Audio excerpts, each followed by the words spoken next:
Voici Gwen, qui envisage des travaux de rénovation des bureaux qu'elle occupe. Pour préparer le chantier, elle organise des diagnostics pour vérifier s'il y a présence d'amiante.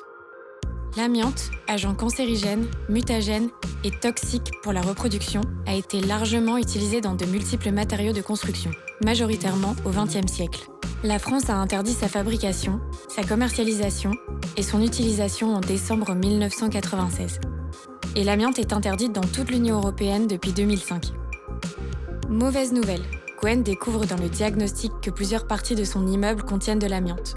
C'est une situation fréquente.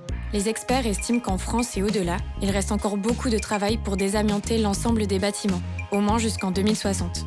Face à cette situation, Gwen choisit de faire un désamiantage complet de ses bureaux. Pour les déchets d'amiante qui sortiront du chantier, plusieurs solutions sont possibles. Du point de vue écologique, toutes ne sont pas satisfaisantes. Dans toutes ces options, Gwen remarque la solution Valam. Valam est une innovation sans précédent pour les déchets d'amiante. Issu de nombreuses années de recherche et développement, Valam est basé sur un traitement chimique des déchets d'amiante à base d'acide chlorhydrique.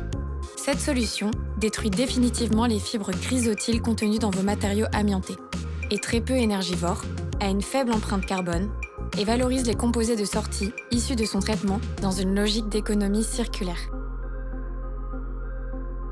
Comme Gwenaël, de nombreux acteurs font le choix éco-responsable de Valam, qui concilie la destruction du déchet amianté et le respect de l'environnement. Pensez éco-responsabilité, pensez Valam.